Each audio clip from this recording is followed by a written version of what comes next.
What's the creepiest secret you've accidentally discovered about your close friends? Story 1. I always carpooled and went to the gym to work out with my close friends. We have electronic lockers that require a 4-digit code, and my password happens to be my birth date, November 21st. So 1121 is my code. After finishing my workout, I accidentally opened my friend's locker instead of mine. I asked him why his password was my birth date. He looked a little embarrassed and brushed it off.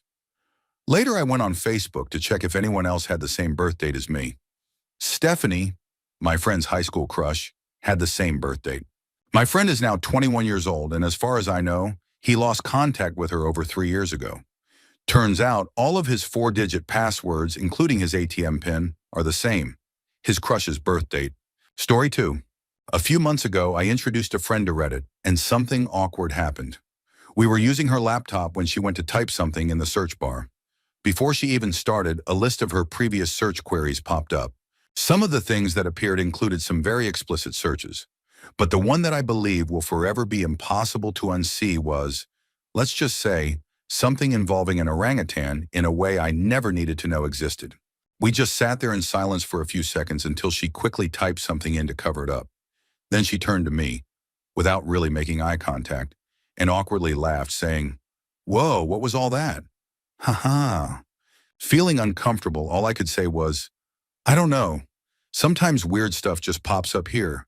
Ahem. We never spoke about it again. Except now, whenever I need an insult, I jokingly call people a ridiculous phrase inspired by that moment. Story 3. Not a friend per se, but a teacher I became close to. About 5 years ago, a high school student in my town committed a horrific crime. He brutally took the life of a young boy on a path in their neighborhood. He was arrested, convicted, and sentenced. A couple of years later, I had this amazing geometry teacher in high school. She was super cool, and I really loved her class. Sometimes we'd chat outside of school. But one thing I noticed was that she would randomly be absent a lot throughout the year, never giving explanations. Towards the end of that school year, I found out something shocking. My geometry teacher was the mother of the boy who committed that crime years before. The reason for her absences? She was going through the appeal process for her son's case. It completely changed the way I saw her life. Story 4. I was sitting at my best friend Dee's house when I was 16. Another friend, M, who could be a bit of a jerk sometimes, was there too. We used to take turns playing, 2 on the PlayStation, 1 on the PC. That day, M was on the PC while D went to the bathroom. Suddenly, M let out a loud, "Ha!" and jumped back from the computer, laughing hysterically. I looked at the screen and saw the browser history from the past few weeks. It was filled with searches like Brazilian male and hot tanned. Well, you get the idea. Without hesitation, I wiped the browser, turned to M and said, "Don't be a jerk. He's our best friend." Then I continued playing PlayStation like nothing happened. D came back to M still chuckling, but shrugged it off, saying it must have been his brother. After M left, I showed D how to clear his browser history completely. I also told him that we'd been best friends since we were 6, and nothing about what he was into would ever change that. 2 years later, he came out. I was the last of his friends to find out. When he got kicked out, I helped him move his stuff and visited him when I could. Now he won't have anything to do with me. I think I remind him of his old life. Still, loyalty runs deep for me. Gay, straight, hell, even if you were a centaur, you'd still be the same person to me. Maybe you'd call it bro code. Story 5. I have 2 stories. Both are about older men, actually around the same age. The first one I met in Florida when I was working at a junkyard and repair shop called Recycled Cycles. One day, this guy came in looking for a job working on bikes. He had tools, experience. We hired him. We became friends. 2 years later, I found out he had served 17 years in prison for a double homicide. He caught his wife and her lover in bed together and beat them to death. First weapon of choice? A pillowcase filled with soup cans. Turns out, those don't last long. The second guy I met when I moved to Utah. I was in a band with him for a while. One night, he started talking about his past, how he used to be abusive toward his wife. According to him, she was manipulative, seduced his friends and even his brother, using just the right drugs at just the right time. It all ended the night he snapped. In a fit of rage mid-argument, he stormed downstairs, fully intending to end her life with an axe handle. He swears that as he raised it, something, an angel, he says, grabbed it and told him, "That's enough." Story 6. I went on my friend's computer to browse Reddit. Like I do at home, I typed "re" and hit enter without thinking. Instead of the familiar Reddit homepage, I was greeted with a big flashing title, "Oh Lord Jesus, there was a fire." The website was dedicated to something called recreational prosthetics. I had no idea what that was, so I started reading. Why was he on a site for people who liked dressing up as injured? Then I realized it wasn't about dressing up. It was about people who enjoyed seeing others injured, amputated, or in casts. I glanced up the stairs, no sign of him coming down. My eyes wandered back to the screen, only to catch the sight of a wheelchair right next to me. My stomach dropped. I immediately closed the browser, repositioned myself on the couch, and did my best to forget what I had just seen. Story 7. A lot of people are talking about passwords, but I have something far creepier that I discovered about my friend John. Back in high school, John and his buddy Colin were seniors. One night, they were out on a back road drinking heavily. Colin was driving, speeding, and lost control. The truck hit a ditch at roughly 65 miles per hour. Colin wasn't wearing a seatbelt. The impact threw him through the windshield and he didn't survive. His neck snapped instantly. John, on the other hand, was wearing his seatbelt, but somehow in the crash, a metal road sign impaled him straight through the abdomen. Despite this, he managed to climb out of the wreckage through the broken windshield while still carrying the pole that had gone through him and tried to find help. On his way, he saw Colin's body, and for some reason, he reached down, grabbed a chunk of scalp, hair, and bone from the windshield, what was left of Colin, and put it in his pocket. Fast forward about 3 years. I was at his place when I found a jar in his room. I picked it up and asked what was inside. That's when he told me the story. I have no words. Story 8. Not my friend, my brother. He dated my best friend for a long time, and one day she went through his Facebook when he left it open at her house. She found a conversation with a girl where he was talking about breaking his leg on a mountain biking trip in Colorado and his upcoming trip to India with the Peace Corps. This was interesting because my brother had never broken a bone, never been to Colorado or India, and was definitely not in the Peace Corps.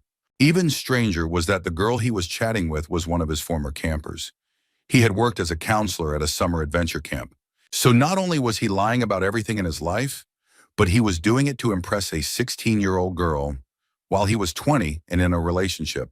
She never told him she saw the messages, and I never let on that I knew about it. But I think it's extremely unsettling. I also wonder how many other wild stories he's made up to impress people. Story 9. I used to have a roommate who was socially awkward and sometimes very annoying, but overall he seemed like a regular guy. He was a devoted Christian and never completely accepted the fact that I was an atheist, but he didn't make a big issue out of it. However, when I was away for 2 weeks, I came back a day earlier than expected and discovered something disturbing.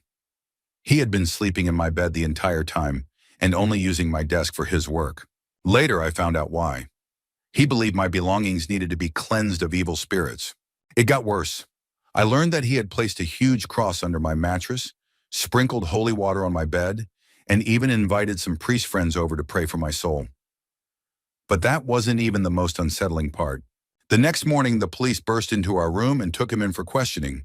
It turned out that this good Christian guy had been accused of a violent crime, assaulting and murdering an elderly man. And knowing that I was gay, he tried to pin it on me. He was eventually released, and I had no choice but to continue living with him for the rest of the semester. Those were the worst months of my life. Story 10. Let me give you all some advice. Never under any circumstances look at someone's browser history. I know what you're thinking. Uncle Lettuce, it's just so tempting. But here's what I say to you. Have some self-control, Timmy. Trust me, you don't want to know. So picture this. You're at a friend's house. He steps out to use the bathroom. You're just sitting there at his computer, casually browsing YouTube, picking songs. Everything seems innocent, right? Wrong, because now curiosity's creeping in. You're about to check his history. Maybe he's that one friend who isn't great with computers. The one who always calls you to ask how to reset his Wi-Fi router. You click. You skim past the YouTube and Facebook links. Then, bam, there it is. You're staring at something you can't unsee, something that changes everything. Let's just say some things are better left unknown. Story 11. This isn't just creepy, it's terrifying. I found out my best friend used to work for the Serbian government in ways I never expected. I always knew she was tough, and I never wanted to be on her bad side, but when I learned the truth, I almost lost it. I've been shooting with her multiple times, and she's incredibly skilled with firearms. The second time we went, I made a comment about how good she was, and she just shrugged, saying her dad used to take her shooting a lot. One time, she vanished for 4 days. No one knew where she had gone. Her husband, oddly calm, just kept saying, "I have no idea where she is, but she'll be back. Don't worry." And sure enough, she returned. With a massive black eye, she insisted she had fallen. Strange things like that kept happening, and I started joking that she had to be an assassin. 2 years later, I found out I was right. She had actually been involved in government operations, but she had quit the year before because of something traumatic. She never told me what happened, and I never asked.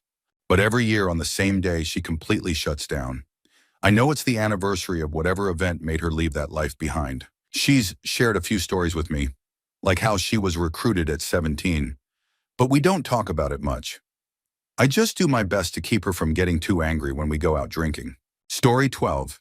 Okay, to be fair, this didn't happen to me, but I'll still tell it. I have a good friend who once had this friend when he was younger. I use the term loosely because he was one of those people you don't really like, annoying as hell, but you still have to pretend to be nice to. We all know someone like that. Anyway, one time, this kid was hanging out at my friend's house in his room. My friend left to use the bathroom, leaving the kid alone for a few minutes. When he got back, the door was locked, and the kid refused to answer his repeated calls to open it. Eventually, my friend was able to unlock the door through other means. I can't remember exactly how. It's not really important. He entered the room with his dad, worried that something might have happened since the kid wasn't responding. Instead, they found him sitting on the floor, sniffing my friend's underwear. You'd think that would be the moment things got weird with that kid, but honestly, he had always been pretty strange, so I guess it wasn't much of a surprise. Story 13. This one is pretty crazy. I had a college roommate named John. John was a computer whiz, knew how to do just about anything with technology, but he had a serious problem with drugs, which was made worse by the fact that one of our other roommates was a dealer. Over time, John's drug use escalated, and his behavior became more and more erratic. At one point, he drank 3 bottles of cough syrup in an attempt to reach what he called the Sigma plateau of tripping, but that's a story for another day. As he spiraled deeper into addiction, things got worse. He owed our drug-dealing roommate a lot of money, and toward the end of our time living with him, we ended up covering his portion of the rent for the last 2 months because he was completely broke. At some point, he stopped going to class altogether and eventually failed out. Then one day, he just disappeared. No warning, no explanation. He was just gone. The weirdest part, he left all of his belongings behind. Since he owed thousands at that point, our dealer roommate took his stuff as collateral. The only thing of real value was his computer, which he ended up selling to another guy who was also pretty good with computers. A few days later, we got a call from that guy. He told us that John's computer was filled with disturbing content, so disturbing that he immediately destroyed the hard drive out of fear of getting in trouble. After hearing what was on it, we seriously considered calling the cops. We never heard from John again. Story 14. Sigh. I really don't like remembering this, but here goes. About 2 years ago, I had 2 very close friends, a guy and a girl. The guy was my housemate, and the girl was like family to me. I'm a gay man, so it was that kind of bond. We did everything together, and life was good. Then one night, I got drunk with the girl, let's call her Sally, and she told me that she had slept with Oliver, my housemate. I'm pretty open-minded when it comes to that stuff, so I just asked, "That's cool, are you guys an item now? Or was it just a one-time thing?" That's when she told me something that made my blood run cold. She explained that one night, she got extremely drunk at our house and passed out on the couch. I remember that night. I had even made sure to put her on her side. But what she told me next made me freeze. She woke up in Oliver's bed with only broken memories of being carried upstairs, and then what she vaguely recalled as our yes. At that moment, I went completely silent. I didn't care if they had been together, if it had been mutual. But that's not what happened. He had been with her while she was unconscious. I walked outside, still eerily calm, and punched a hole through my neighbor's iron fence. Then I came back in, hand covered in blood, and told Sally that I was going to end him the next time I saw him. Sally saw how furious I was and made me swear never to say a word about it, to Oliver or anyone else. The three of us were at the center of a larger friend group, and she was terrified that if the truth got out, it would destroy everything. Worse, she feared that somehow she would be the one blamed. I kept trying to remind her that what he did was unforgivable, that he should be behind bars. But she was firm. If I ever spoke about it, she would cut me out of her life completely. And I loved this girl like any gay guy loves his best friend. The thought of losing her was unbearable. So for the next month, I had to live under the same roof as him, knowing what he had done. Eventually, I couldn't take it anymore. I left, not just the house, but the country. It was the only way I saw out of the situation. I still keep in touch with Sally. This is the first time I've ever told anyone this story. Story 15. I had a school buddy with whom I shared an interest in weapons. This led to many hunting trips, and we had a lot of fun drinking beers and doing the usual manly stuff. One day we stumbled across the local dump where we saw a couple of really mangy-looking dogs that had clearly had a hard life and were in a terrible state. He suggested we put them out of their misery, and I reluctantly agreed, thinking it would be the more humane thing to do. At the time, I didn't give it much thought. That changed when I visited his place a while later, and he showed me something he was particularly proud of. He had a calendar with markings all over it. He mentioned something about it being his trophy calendar, so I assumed it was where he recorded all his hunting trips. I was right, but not in the way I expected. This calendar documented all his kills, whether from hunting trips or not. Chipmunks and random vermin? Yes. Local cattle and farm animals? Yes. Neighborhood dogs and cats? Yes. After realizing this, I cut off contact. I wanted no part in it. I was a sport hunter, nothing more. But a while later, I ran into him in another county, and he invited me to a local gun show. Even though I wasn't comfortable with his calendar, he claimed he had stopped. And since he always had great weapons and was fun to be around, I figured it would be fine. He was great with a crossbow and skilled with a variety of rifles. Unfortunately, that unsettling side of him resurfaced. He would sometimes boast about his conquests or talk about how easy it would be to get away with murder, analyzing what killers did wrong based on books he had read about serial killers. I was ashamed to admit it, but I turned a blind eye. A couple of years later, I was reading the newspaper when I came across an article about several unsolved murders in the area. A few days after that, a report aired on the news. I was torn up inside. I had always valued loyalty, but there comes a point where that loyalty has limits. I contacted the authorities who put him under surveillance and asked me to gather some incriminating evidence. I felt sick to my stomach knowing I had once called this person a friend. Thankfully, he was sentenced to 5 consecutive terms of 30 years to life, though there were rumors that he was linked to a total of 11 murders. He later died in prison from cancer. Story 16. I'm pretty close with my boyfriend's brother. For some boring logistical reasons, my boyfriend and I had to pack up his stuff. Stupidly, I volunteered to do his closet. You'd think I would have learned my lesson after the time my friend's dad found her vibrator, but nope. I found 6 blow-up dolls. 6. I mean, sure, in the grand scheme of things, it's not the creepiest thing in the world. But still, now I know that my socially awkward friend owns 6 blow-up dolls, and they were all designed to look like Asian women. I get the appeal of fleshlights and tengas, but floppy, poorly made blow-up dolls that don't even resemble real women? Yeah, I wasn't cool with that. I tried not to look too closely, but those boxes weren't exactly subtle. Considering the other options for packing his closet were his brother, his mother, one of his sisters, or his niece, I figured I was the best person to keep that secret. Now every time I see him, it's awkward as hell. I'm sure he wonders who knows about the dolls. I put them at the bottom of a large box and covered them all with towels. But crap, he's totally going to unpack that box in front of everyone, isn't he? Story 17. When I was a freshman in high school, I had this on and off relationship with a boy named Sean. We went back and forth until my sophomore year, but eventually he cheated on me, and I ended it for good. When we were together, things were great. He was sweet and funny, but ultimately, he just wasn't the right person for me. The only real downside to being with him was his brother. Sean's older brother was a compulsive liar, and my best friend had a serious crush on him until I told her the truth. He would lie about the most pointless things, like claiming he was from Japan and adopted, even though he was clearly Caucasian. I knew for a fact he had been born in the US, since I was dating his brother. But beyond the lying, he was also violent and jealous. He always gave me a serious case of the creeps. Years went by, and Sean and I tried to stay friends even while he was dating my friend, the one who had liked his brother. I didn't really care much, and eventually they broke up, and Sean and I lost touch. Then one night, I got a phone call. It was my friend. She told me that Sean had been found buried in his backyard. Authorities believed his brother had done it. His family grew suspicious when Father's Day came, and Sean was nowhere to be found. No one could get a hold of him. When they searched their backyard, they uncovered his body and had to call the police. Now his family has to endure the loss of two sons, one murdered, the other responsible for it. I'll never forget Sean, and I regret that we didn't try harder to stay friends.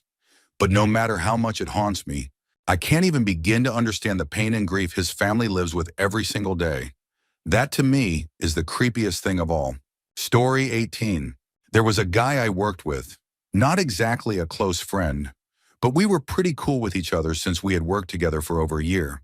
The day he started, one of my coworkers mentioned that she had heard he had been in prison for accidentally causing a child's death. At first I was hesitant to talk to him, but over time we became friendly. I figured he had served his time for what I assumed was a tragic accident. A few months later, I was drinking at home with some friends when, on a whim, I decided to Google his name.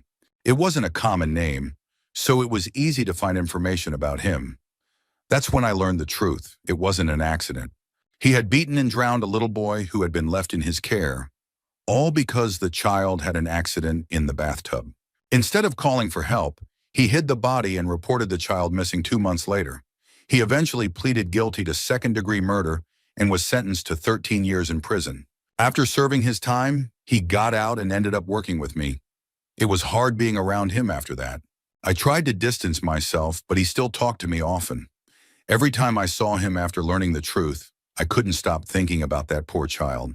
Story 19. Back in high school, there was a guy in our group of friends who suddenly dropped out without warning. Let's call him John. I didn't know him well, but we hung out with the same crowd, including my friend Will. Will was popular because he had multiple computers set up in his basement, and we'd spend nights there playing LAN games until morning.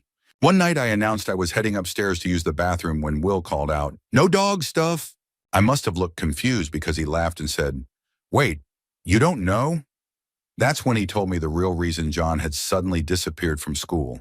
At one of Will's LAN nights, one that I hadn't attended, John had been invited along with a bunch of our other friends. As usual, they played until sunrise, which was usually the signal to head to McDonald's for a greasy breakfast. When everyone gathered to leave, John was nowhere to be found. Will assumed he had gone upstairs to sleep, which wasn't unusual. So he went to wake him up. That's when he found John, bare on all fours in the middle of the bedroom, desperately trying to get Will's dog to mount him. Will said they locked eyes for the briefest of moments before the dog bolted out of the room. The most awkward part? John's parents weren't coming to pick him up until late morning, so he just had to sit there, pretending nothing had happened, while the rest of the guys kept playing Dark Rain and Battlezone. Story 20.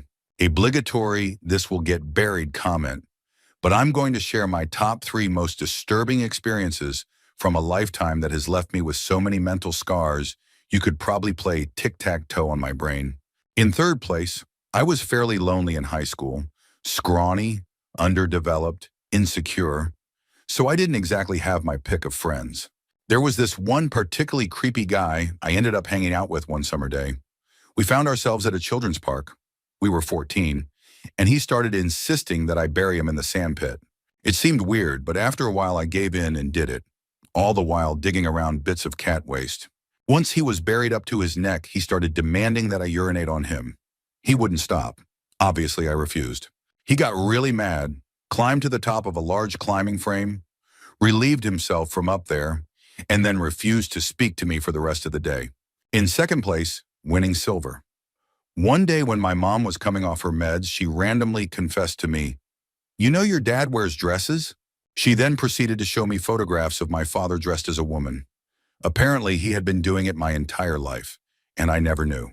He even had an alter ego named Kathy. That's just not the kind of revelation you need to deal with at 13. And in first place, for things I found out about people that really messed me up, One day, out of the blue, my foster father confided in me that my younger brother used to let our family dog, the dog I had grown up with and considered my best friend, lick him clean after he went to the bathroom. I wish my foster father had never told me that. My relationship with my brother deteriorated quickly after that, as relationships tend to when you find out you've unknowingly had the other person's mess on your face. To this day, I've never let a dog lick my face again. Story 21. When I was in college, my roommate disappeared for a few days, but everyone assumed he had just gone home. One night I came back from class, and he was sitting in our darkened room, mumbling to himself. He had a black eye and kept saying he was going to have a guy's ear cut off. He looked at me and told me that his uncle was going to take this guy's ear and bring it to him. He kept repeating it over and over again, which seriously freaked me out. At first, he said he got into a fight with his ex-girlfriend's boyfriend, but a few days later he changed his story and claimed he had been attacked while trying to buy weed from a guy down the street. After a couple of days, he packed up and left for the semester. I never had the nerve to ask him about it again. The final twist to the story happened a few days after he left. I went to a deli that my roommate used to visit often. As I was leaving, a man outside asked me if I could give him a ride. He told me he had forgotten his check and that he lived just down the street. He pointed toward what I knew was a secluded wooded area. The scary part isn't that I said no, it's that, for a brief moment, I almost said yes.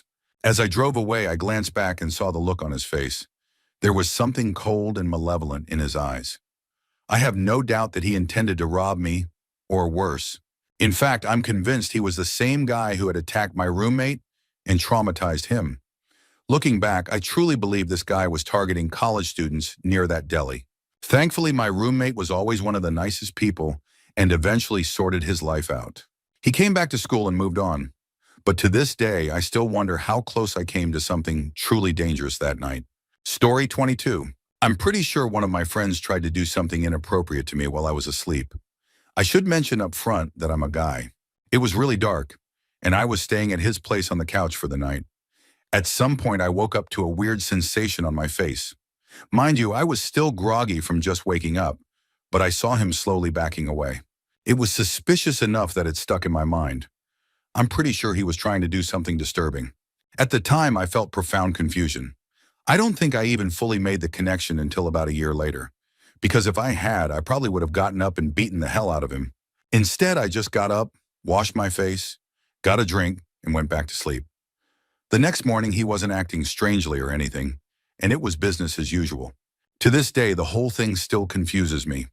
I don't talk to the guy anymore, and even if I did, I obviously couldn't just ask, "Hey, did you try to do something weird to me that one time?"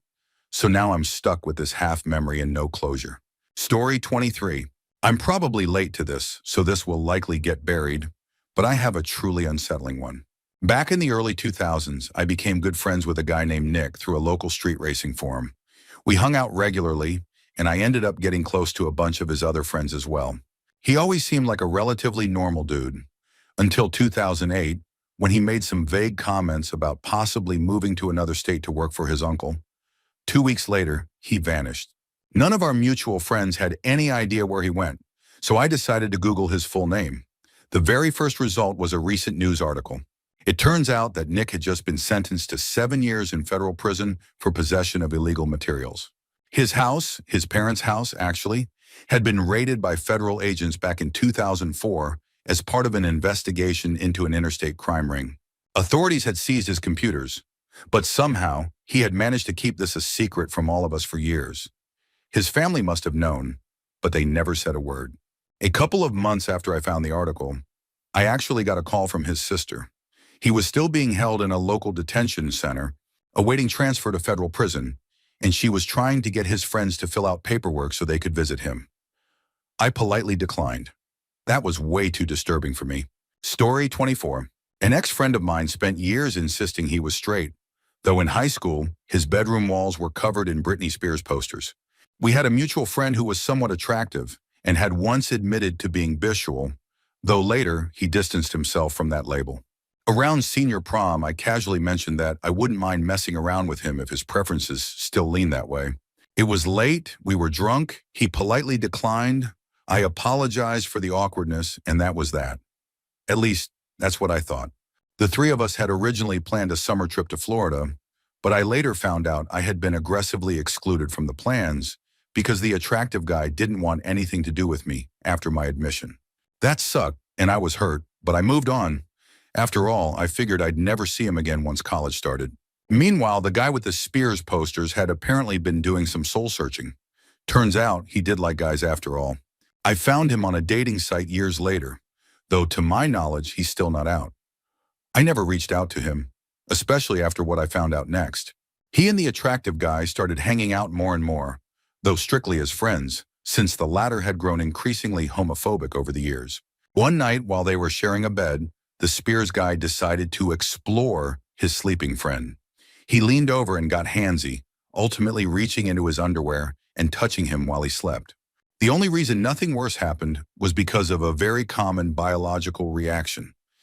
Guys sometimes experience that kind of thing while asleep, and the Spears guy took advantage of it. The entire situation was beyond creepy, but his friend never woke up. Now, if I were a messed up opportunist like Spears guy, I'd at least have the sense to keep my mouth shut about what I did. But no, he actually told the attractive guy about it later, hoping it would lead to something more. Boom, just like that, another guy shoved out of his life. I understood it this time. He had violated someone. All I had done was make a drunk proposition, and I got cut off. This was on another level entirely. The most bizarre part? Spears guy told me about all of this like he was the victim, as if it was his feelings that had been hurt and not the guy he had completely disrespected. I told our other friends, and we all agreed. It was one of the creepiest things we'd ever heard. None of us talked to him anymore. Mostly it was just the natural effect of college sending us in different directions.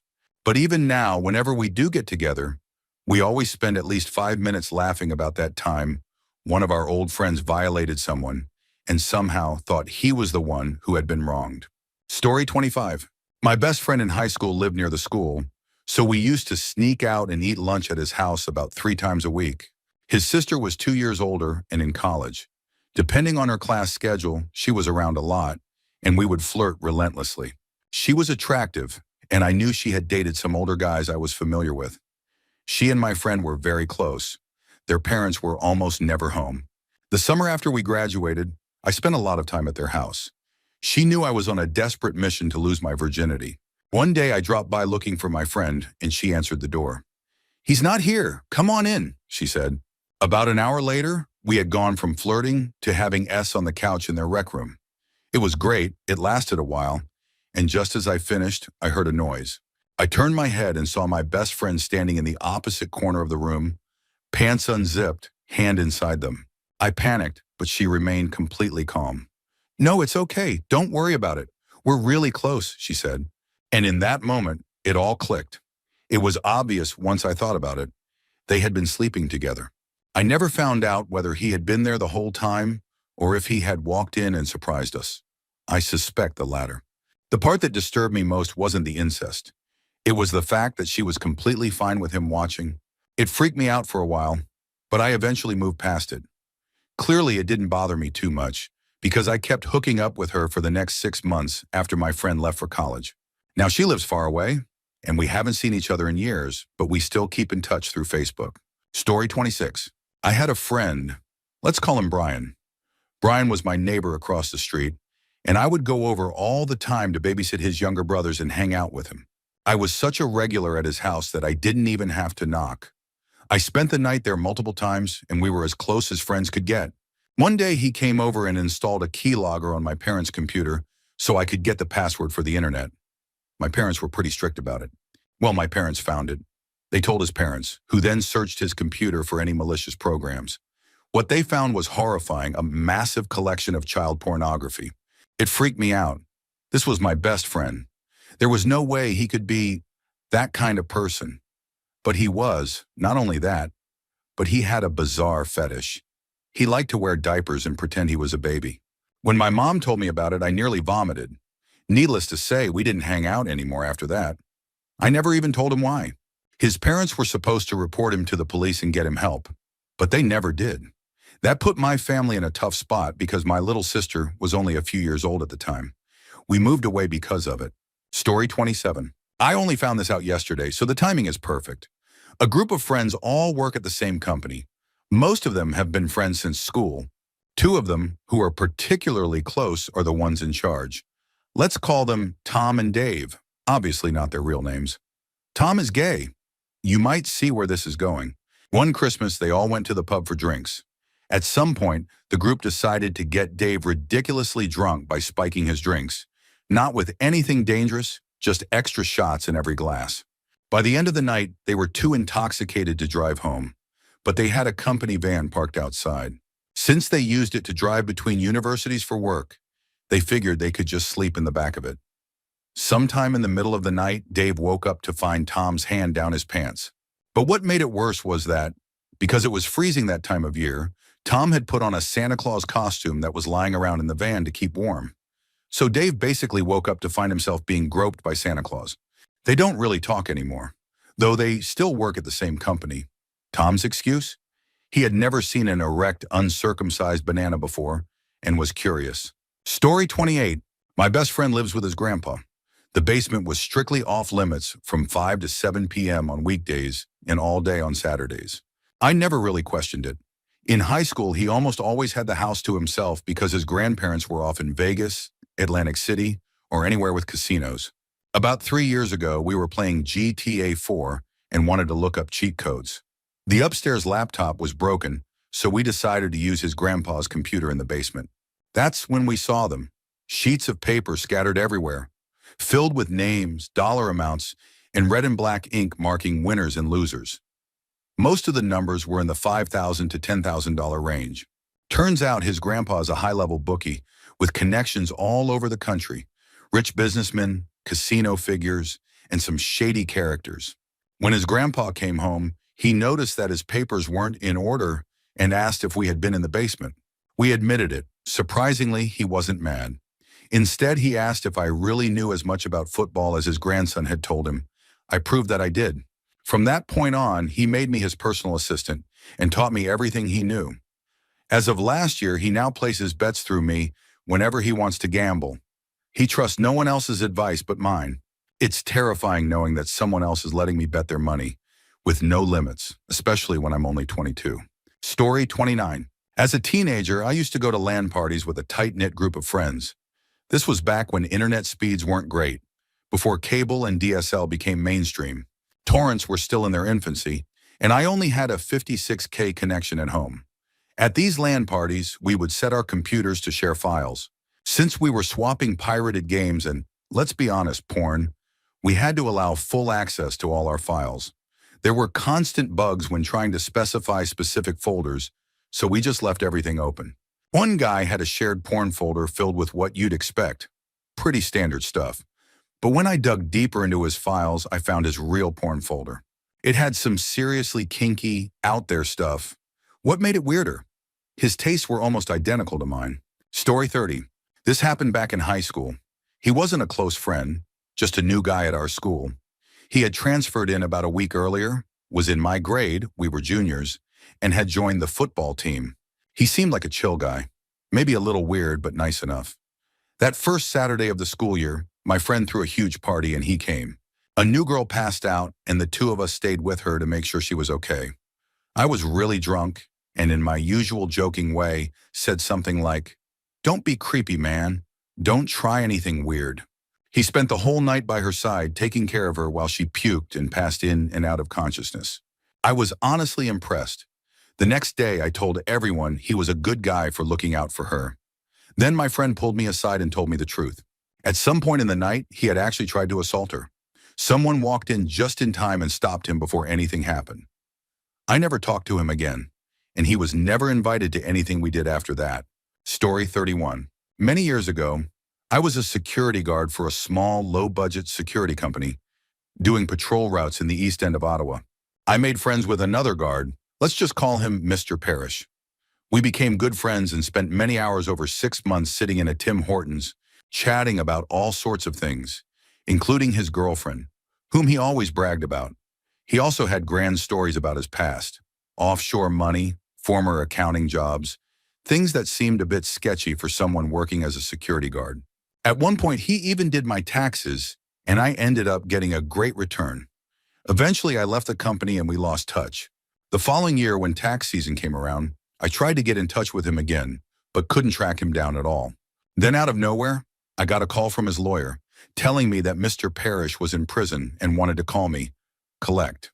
He wanted to set up a time when I'd be home to take the call. Figuring it was something related to finances, I didn't think much of it. Turns out Mr. Parrish had a dark secret. He had been in a relationship with a woman while also harming her son.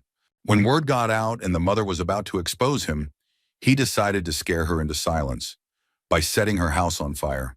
What he didn't know was that the entire family was inside at the time. The mother managed to escape, but her son and daughter weren't so lucky. As of now, he's in prison, serving time for arson and double homicide. Story 32. Back in my high school years, I attended a Wednesday night Bible study. One night, a friend brought along a guest who was an artist. He had brought some of his craft paper projects and posted one on the wall. Light and dark blue strips cut in wavy lines with some scribbling at the top. After welcoming him to the group, the youth pastor asked about the artwork. The guy explained, "It's a beautiful woman lying on a beach with her Bible, reading the word and praising God." The pastor just nodded and said, "Oh, okay, that's awesome," before moving on with the study.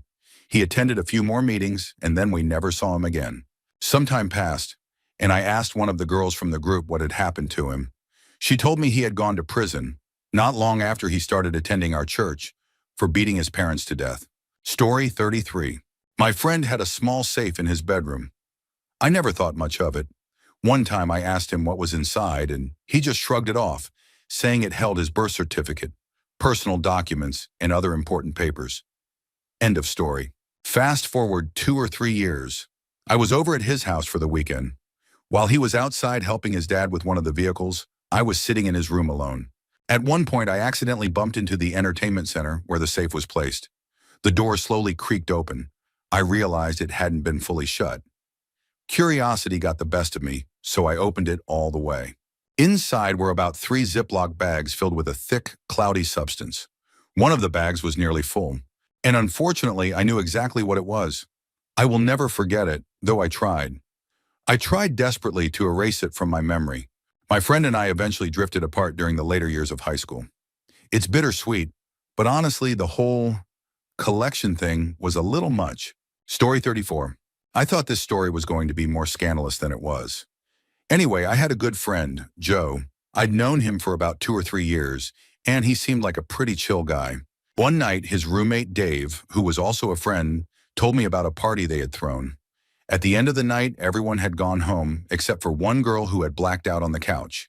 They both went to bed, but about 30 minutes later, Dave got up to use the bathroom. That's when he found Joe sitting on the couch with the girl, half undressed.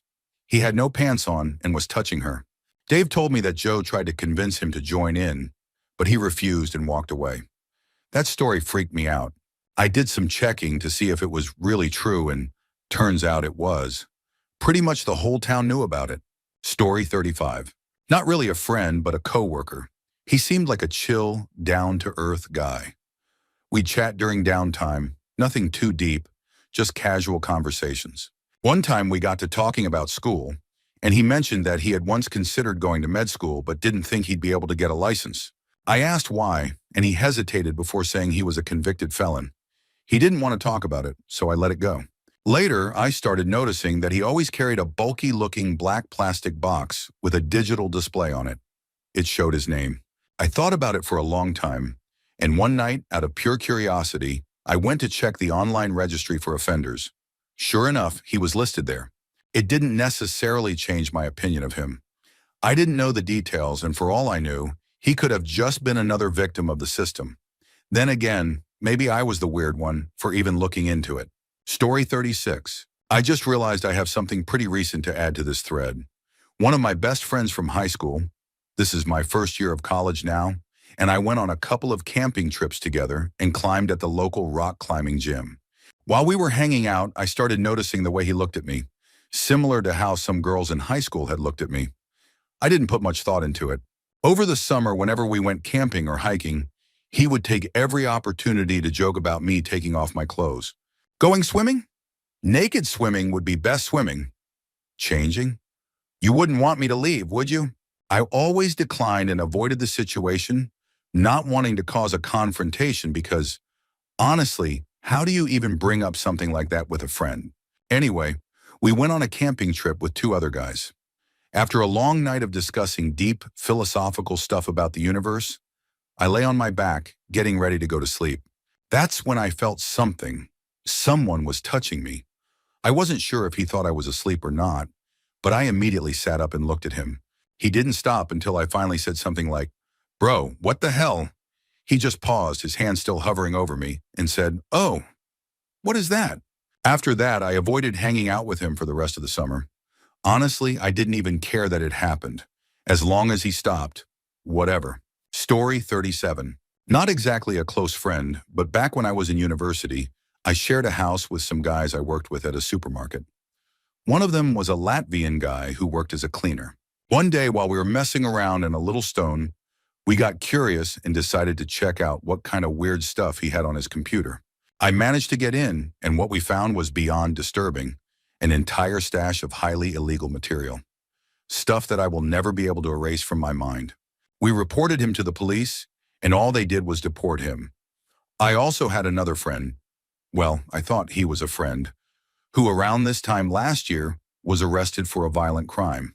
The news called it a sexual assault, but considering he got 10 years for it, we suspect it was far worse. From what we heard, he attacked a 60-year-old woman. He had always been a bit sadistic when he drank, but this completely shocked us. He had stayed in my house before. He had been a good enough friend for years. Finding out what he did, it felt like losing someone, like the person we knew had never even existed. Story 38. Growing up, I had two friends who later came out as gay, which was fine. However, they both had some pretty odd behaviors that made things uncomfortable at times. When I was in middle school, I would go over to one friend's house, and he would sometimes disappear into the bathroom, strip naked, wrap himself in a blanket, and then come running out, chasing me around his house while yelling, "Night Stalker," over and over again. It wasn't something he did all the time, but as we got older, he started acting even stranger. The second friend, I didn't find out he was gay until after I had already stopped being friends with him in high school. One day we were hanging out at another friend's house when we discovered his parents had all those premium adult channels. My friend started watching for a while, and after some time, he got noticeably fidgety before suddenly going to the bathroom. We thought he was just joking around because we could hear him making noises. Then out of nowhere, he let out this loud grunt. A few minutes later, he came out of the bathroom and joined us in the kitchen, holding out his hand.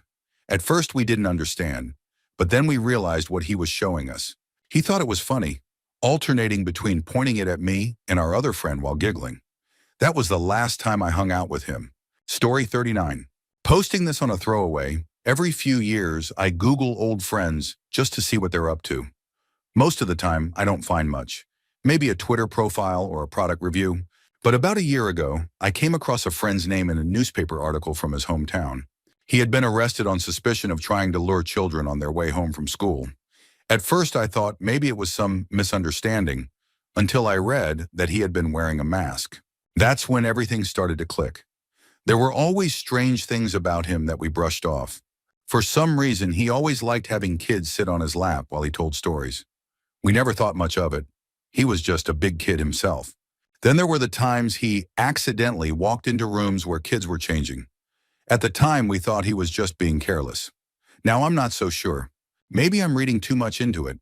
But after seeing that article, I decided to tell some mutual friends, especially those with children, so they could decide for themselves. Since then, he has tried calling me a few times, but I don't answer. I removed him from Facebook and blocked his number. I want nothing to do with him. Story 40. This guy wasn't one of my close friends. Just someone I knew from high school. One of those completely average kids with nothing particularly distinguishing about him. He didn't play sports, wasn't popular, but wasn't really unpopular either. Just an ordinary guy. About 2 years after I graduated, I ran into another guy from high school while we were both applying for a job. We started catching up, and then he asked if I had heard about this first guy. Turns out, back in our freshman year, he had assaulted a 4-year-old girl he was babysitting. The girl had just told her parents about it that year. A 4-year-old. It messed with my head to think that the entire time I had known this guy, this completely unremarkable, normal-seeming person, he had actually done something so horrific. I followed the case, and the worst part? He never even had to register as an offender. His lawyer convinced the judge that because he was only 15 or 16 when it happened, he shouldn't be held fully accountable, that he had changed. And maybe logically, I could believe that it was the result of a 15-year-old kid making a terrible, twisted mistake, and that maybe he wouldn't ever do something like that again. But how does that excuse what he did? A little girl is scarred for life, and as far as I can tell, he basically got a slap on the wrist. If that, some seriously messed up stuff. Story 41. After tonight, I lost all respect for my roommate. We were drinking, with my parents of all people. My parents drink pretty regularly, so they can handle themselves. But my roommate? Not so much. He got so drunk he couldn't even complete a full sentence before trying to cut off my dad in conversation. Eventually, my dad just gave up and stopped taking anything he said seriously. After he was completely belligerent and basically blacked out, he somehow convinced us to go to the local bars. He did manage to get us in for free, but from that point on, it was all downhill. He was so wasted he could barely walk straight. On our way back to my car, he got caught behind a man using a mobility aid and nearly shoved the poor guy into oncoming traffic. After we finally got past that near disaster, we got closer to my car, only for him to faceplant onto the pavement, multiple times. By the time he got up, he was bleeding heavily from several spots on his face. Then as soon as we got into my car, he wet himself. We made it home, and I offered him some water. He just spilled it all over himself and passed out. If that's not the definition of embarrassing, I don't know what is. I've been way too drunk before, sure, but never to the point where I wrecked my face on the pavement in multiple places while trying to get home. Story 42. I have a friend I've been close with for quite a few years. Some years ago, we were both very active in an online forum, and at the time, I was really into photography. I would post pictures of myself, my friends, my dog, my house, just about anything. I also took a lot of self-portraits, and he would regularly ask if I had anything new to share. He always framed it as being about the photography itself, complimenting the lighting, the angles, or the composition. One day, I was over at his place. While he was in the bathroom, I was setting up for us to watch a movie. That's when I noticed something strange. His DVD player had a disc inside, labeled with my name. I remember thinking, what the hell? Curious, I checked it out. What I found made my stomach drop. He had saved every single video I had ever posted, every photograph. He had a folder filled with favorite bits and pieces, cropped and edited into wallpapers. One wallpaper had only my eyes. Another had just my lips. Others focused on my neck. There were dozens of them, all carefully arranged into different folders. And then there was another folder, one filled with documents. I didn't have time to read them, but the titles alone were unsettling. I was frozen in disbelief. I couldn't wrap my head around it. Then I heard his voice behind me. "Oh," he said in the sweetest, most casual tone. "Do you like them?" Story 43. This one is unsettling. A male friend of mine was playing Never Have I Ever with some of our other friends. Up until that point, we all assumed he was straight. Then the game got to, I've never done anything with another guy. And to everyone's surprise, he took a drink. Naturally, people asked for details. Turns out, while sleeping over at another friend's house, he had decided without permission to engage in something intimate with his friend while he was asleep. The exact details are unclear, but what we do know is that the other guy was definitely unconscious when it started. Same friend, different incident. A couple of years ago, we used to have a lot of house parties. When things wound down, we'd crash at a friend's place. One night, several of my friends were asleep in the living room. This guy, our creepy friend, was asleep on the couch next to a mutual female friend. She woke up to the unsettling realization that he was using her hand to touch himself. Feeling deeply uncomfortable, she made it clear that she was awake. Instead of stopping, he simply got up, went to the bathroom to finish, and then went back to sleep like nothing had happened. I told her she should confront him, but she never did. To this day, we still hang out with him. None of us ever bring it up. I guess we just prefer to ignore it. Story 44. We had become really close friends with another couple who had 3 biological children and had also adopted 4 siblings who had come from an abusive home. For about a year, we spent time together at least once or twice a week.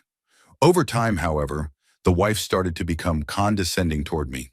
We also began noticing subtle but cruel behavior toward some of the adopted children, making passive comments about my weight, mocking one of the kids for their speech impediment, things like that. As the situation became more uncomfortable, we started distancing ourselves, but we remained emotionally supportive of the oldest adopted daughter still living with them, the second oldest overall. She was clearly treated terribly, though she never went into much detail. She would only hint at a long and painful history with the parents. Then a few months before she was supposed to graduate, the parents kicked her out of the house. She immediately reached out to us and another set of mutual friends who had also distanced themselves. As we tried to help her, the full story finally came out. Apparently, right before we had met them, the wife had cheated on her husband and ended up getting pregnant. She later had an abortion. In response, as some sort of twisted revenge, the husband slept with his oldest adopted daughter. From what she told us, it happened 2 or 3 times. When the wife found out, she kicked the girl out, explaining why, not long after we had first met them, their oldest adopted daughter had abruptly joined the military and disappeared from their lives. Needless to say, we cut all ties with them. Some of our friends still joke about the situation in an extremely inappropriate way, saying things like, gives a whole new meaning to the phrase, "Who's your daddy?" Story 45. I'm 14, and about 6 months ago, my sister started losing clothes. Little things at first. A sock here, a shirt there, then bigger things. Bras, underwear, more expensive items. She really noticed when her prom dress, worth about $300, went missing. At that point, she insisted that someone had been stealing her stuff, but we had no idea who. The only person who had been over that night was my best friend, who had been like a brother to me for the past 4 years. There was no way we could imagine him doing something like that, so we figured my sister must have just misplaced her things. Then about 3 weeks ago, I was at his house.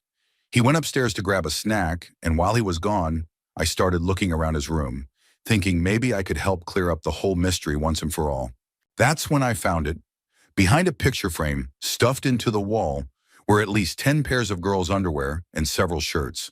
I snapped a picture and sent it to my sister. She immediately confirmed that some of the items were hers. To this day, I still haven't confronted him about it. Story 46. One night, my friends and I were drinking, and one of our buddies had left his Facebook open. Naturally, we decided to mess around a little. Just some immature shenanigans. After a while, we got the idea to change his email login for future pranks. To verify it, we had to open his email. That's when we found them. Buried among his messages were multiple responses to men seeking men Craigslist ads. He had been chatting with 2 different men, both at least 10 to 15 years older than him. He was only 18 at the time. I didn't want to go any further, but at that point, we had to see what was going on. From what little we skimmed, it was clear he had either already met with them or was planning to.